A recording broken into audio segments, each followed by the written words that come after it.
बड़ी तशवीशनाक खबर है कि दहशतगर्दों की एक बड़ी तादाद गिलगित बल्तिस्तान में दाखिल हो गई है। नाज़रीन, आपको बताएं कि मंसूबे पर काम करने वाले एक एहलकार ने तस्दीक की है कि चीनी कंपनी ने दासू डैम पर काम रोक दिया है और मुकामी अमले को घर पर रहने को कहा गया है। अगर आप पे मुसीबत हम पे आई हुई है तो वो आपकी वजह से आई हुई है, वरना तो हमें तो सिर्फ एक मुसीबत का मुकाबला करना पड़ता है। आप CPEC से भी मुकाबला कर रहे हैं, वो सही है कि CPEC हमारी जो है वो शारग है, तो जो भी शारग हमारी कश्मीर होती है तो भी हमें गड़बड़ हो जाती है, और CPEC जो भी गड़बड़ हो जाती है कि 900 चीनी जो इंजीनियर्स हैं उनके वापस जाने के बाद अब सूरत हाल वहाँ पे क्या है। हजारों की तादाद में नाज़रीन पाकिस्तानी मजदूर जो है वो भी बेरोजगार हो गए हैं। जब आप एक बड़ा मुल्क बनना चाहते हैं, आपके बड़े प्रोजेक्ट हैं, तो फिर आपको ये छोटे मोटे जो वाक़यात होते हैं, 5 आदमी का शहीद होना या 10 आदमी का शहीद होना। 2021 में भी जो वाक़या हुआ था दासू डैम के पास, तो उस वक्त भी 13 अफराद शहीद हुए थे, तो 13 चीनी जो है उनको हलाक हुए थे, जहाँ बाग हुए थे। तो अब मैं ये कहना चाहता हूँ कि हमारे भी तो होते हैं। জয় হিন্দ বন্ধুরা, আমি দীপ আর আপনারা দেখছেন আপডেট ইন্ডিয়া। বন্ধুরা, এটা তো আপনারা সকলেই জানেন, এমনকি আমি আপনাদের এর উপর ভিডিও বানিয়ে জানিয়েছি যে পাকিস্তানের ঘরের ভেতরে 5 জন চীনা ইঞ্জিনিয়ার আর একজন পাকিস্তানের উপর BLA তরফ থেকে অ্যাটাক করা হয়। যে আক্রমণে 5 জন চীনা নাগরিক আর একজন পাকিস্তানি নাগরিক মারা যায়, তারপরে কিন্তু চীন প্রচন্ডভাবে ক্ষেপে যায় বা ভড়কে যায় পাকিস্তানের উপর। এমনকি পাকিস্তানের বক্তব্য যে আমরা তোমাদের উপর একদমই বিশ্বাস করি না, এমনকি বিশ্বসেরা পাকিস্তানের যে খুফিয়া এজেন্সি তাদেরকে তো একদমই চীন এখন বিশ্বাস করছে না। তাই চীনের তরফ থেকে একটা ইনভেস্টিগেশন টিমকে পাঠিয়েছে যে এবার আমরা আমাদের মতন করে ইনভেস্টিগেশন করব, আমরা তোমাদের কখনো বিশ্বাস করি না। এমনকি এই ঘটনার পরে চীন পুরো ডিক্লেয়ার করে দেয় যে প্রজেক্টের উপর আমরা কাজ করছি সেটা পুরো বন্ধ। আর এটাতেই কম করে 2 থেকে 3 হাজার পাকিস্তানির পেটে লাথি পড়ে গেছে, কেননা এই প্রজেক্টের সাথে চীনা নাগরিকদের সাথে সাথে অনেক কিন্তু পাকিস্তানি নাগরিকই কর্মরত ছিল। একবার ভাবুন, একটি প্রজেক্ট ঢাপ হয়ে যাওয়ায় কতগুলো মানুষের পেটে লাথি পড়লো। তার থেকে এখন বড় চিন্তা পাকিস্তানিদের। তো এরই ওপর নুসরাত চাচা বলতে গিয়ে সুন্দর একটি কথা বলেছে যে আমরা সামনের দিনে যদি ভালো কিছু পেতে চাই তাহলে তো ভালো কিছু হারাতে অবশ্যই হবে। এর জন্য আমরা কিন্তু সবসময় নিজেদের উপর দোষ দিলে চলবে না, এর জন্য চীনও দায়ী। চীন কেন এটা মেনে নিতে পারছে না? কিছু ভালো পেতে হলে কিছু তো হারাতেই হবে না। যাই হোক বন্ধুরা, আগে পুরো ভিডিও ক্লিপটি দেখে নিন।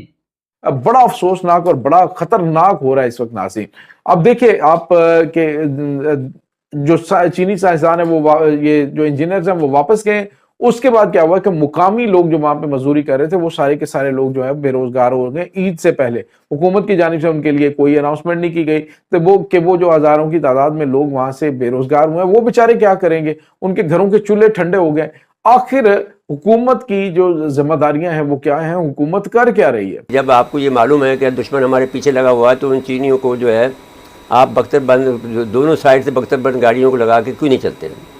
और फिर साइड में भी जो है वो सामने भी हमारे मोबाइल होने चाहिए और पीछे भी मोबाइल होने चाहिए, और उनको क्या तो वहीं तक महदूद रखें जहाँ तक उनका इलाका हो, या फिर वो उसको दे तो फिर उनको सिक्योरिटी पूरी दें। थोड़ा सा चीन का जो रद्दमल आया, आप नहीं समझ? आप चीन का रद्दमल जो आया, चीन ने कहा कि ज्यादा जरूरत से ज्यादा नहीं आ गया रद्दमल। देखिए ये बात मैंने जो अभी जान जो यहाँ के पहले कौंसल जनरल थे जी, उनसे जो मैंने उनका इंटरव्यू किया था, आपको याद होगा, हमने सच TV भी चलाया और वो हमने अपने मंथली इंटरेक्शन में भी छापा जी। अंग्रेज़ी में था तो उसको उर्दू का तर्जुमा हमने किया, और उसमें मैंने उनसे ये कहा कि भाई आप लोग ज़रा ज़रा सी बातों पर गुस्से हो जाते हैं।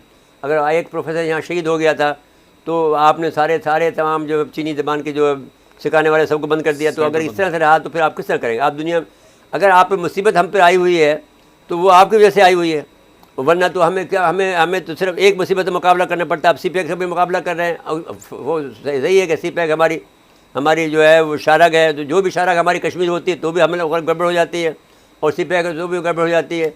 ईद से पहले ये बेरोजगारी पाकिस्तान के लिए बहुत बड़ा सवालिया निशान है। तीसरा बड़ा हमला चीनी इंजीनियर्स के ऊपर हुआ है जो पाकिस्तान के अंदर एनर्जी के क्राइसिस पर काबू पाने के लिए प्रोजेक्ट्स पे काम कर रहे हैं। और CPEC मंसूबे के लिए पाकिस्तान ने एक पूरी जो यूं कह लीजिए कि पूरी यूनिट इसकी हिफाजत के लिए लगाई हुई है पाकिस्तान की मुसल्लह अफवाज के लिए की जानिब से। इसके बावजूद इन प्रोजेक्ट्स के ऊपर काम करने वाले इंजीनियर्स महफूज क्यों नहीं है? दहशतगर्द इतने मुंह जोर और इतने सर क्यों चढ़ चुके हैं कि पाकिस्तान जो है वो कुछ नहीं कर पा रहा। और तो और नाज़रीन, पाकिस्तान के अंदर स्टेट्स बनी हुई हैं कच्चे के इलाके के अंदर आपको बताया कि काफी दिन से खबरें ऑन द रिकॉर्ड आ रही हैं और कहा जा रहा है जी कच्चे के इलाके के अंदर दहशतगर्द जो है वो घुसे हुए हैं, वहां पे बलूच दहशतगर्द मौजूद हैं, वहां पे टीटीपी के दहशतगर्दों की तादाद मौजूद है। नाज़रीन, और तो और उसमें जो तस्वीर और वीडियो जारी की गई हैं उसमें देखा जा सकता है कि बख्तर बंद गाड़ियां उनके पास मौजूद हैं। पाकिस्तान में जो चीन के जो मनसूबा जात हैं वो सीपैक जो है एक आलमी मनसूबा है जिसके तहत अमेरिका की बालादस्ती को ख़तरा लाक हुआ है। अब इसमें देखें तो मुसलसल अगर आप देखें कि मुसलसल पाकिस्तान पर हमले किए जा रहे हैं टीटीपी पे की तरफ से और बलोच लिबरेशन आर्मी के और बलोच जिसे दूर तंजीमें हैं उनकी तरफ से हो रहे हैं। किस तरह से सीपैक के प्रोजेक्ट्स पे, चाइनीज इंजीनियर्स पे, चाइनीज कंसर्न्स और इन्वेस्टमेंट पे यकी बाद दीगरे बहुत से हमले हो रहे हैं, उनके ऊपर तनकीद भी बढ़ती चली जा रही है। खुद चाइनीज जो है वो चीखें मार रहे हैं और वो जो है इस सूरत हाल से बहुत परेशान है। उनकी कंपनीज, उनके इंजीनियर्स जो हैं इस वक्त, उन्होंने एक तरह से काम रोका भी हुआ था, आई डोंट नो कि उन्होंने दोबारा शुरू किया कि नहीं किया, लेकिन कहते हैं कि 950 से ज़्यादा जो चाइनीज इंजीनियर्स हैं उन्होंने काम जो है अपना रोक दिया था ट्यूसडे के बाद as a protest China construction company and all that. एक तो ये चीज़ है। दूसरी चीज़ है कि गुज़िश्ता चंद दिनों से आप मसलसल देख रहे हैं कि हिंदुस्तान के साथ ट्रेड पे कि हम रिविजिट करेंगे, हम ट्रेड करना चाहते हैं, शुरू करना चाहते हैं। वो पाकिस्तान के ज़राए इब्लाग और हुकूमत के सर्कल्स में भी उसकी डिस्कशन हो रही है और हिंदुस्तान के ज़राए इब्लाग में भी उसकी डिस्कशन हो रही है। तो अल्लाह ने मेरी बड़ी इज्जत रखी कि मार्च 2022 में जब मैंने इसका दावा किया था कि ये असल इशू है, तो उस वक्त उसको एक्सप्लेन करना या समझाना बहुत मुश्किल था क्योंकि उसके कोई सिम्टम्स आपको नज़र नहीं आते थे, बिल्कुल चीज़ छुपी हुई थी। लेकिन अब वो चीज़ बिल्कुल जैसे आप किसी के ऊपर से गर्द, किसी चमकदार चीज़ के ऊपर से एक साफ करके उसकी मट्टी उतारते हैं और उसकी आपको सतह नज़र आने लग जाती है, उस पर लिखी हुई अबारत नज़र आने लग जाती है, तो उतना साफ होकर ये चीज़ जो है वो नज़र आ रही है। चाइनीज अटैक्स के हवाले से आप देख रहे हैं कि चीन की एक हाई पावर्ड इन्वेस्टिगेशन टीम जो है वो पाकिस्तान आई है फ्राइडे को और वो कह रहे हैं कि हमें इसका इन्वेस्टिगेशन का हिस्सा बनाएं और वो इसका जॉइंट इन्वेस्टिगेशन का हिस्सा है। और 28 तारीख को एक चाइनीज मिलिट्री की तरफ से एक ऑफिशियल स्टेटमेंट बीजिंग में इशू की गई जिसमें कहा गया कि पाकिस्तान के ऊपर जो दहशतगर्दी के हमले हो रहे हैं तो हम पाकिस्तान को ऑफर करते हैं military assistance in terms of fighting terrorism. Pakistan ये मानता है या नहीं मानता ये तो अलग बात है, लेकिन ये बड़ी एक सिग्निफिकेंट मूव है जिससे आपको ये पता चलता है कि चाइनीज को अच्छी तरह से अंदाजा है कि पाकिस्तान में बेल्ट रोड इनिशिएटिव के हवाले से क्या हो रहा है, किस किस्म की रेजिस्टेंस है, लेकिन वो अपना लेवरेज रखना चाहते हैं। उनको अच्छा, उसमें मैंने आपको एक्सप्लेन किया था पिछले वीडियो में कि चाइनीज की बेसिकली थिंकिंग ये है कि हम एक हम जोग्राफियाई एतबार से यही हैं।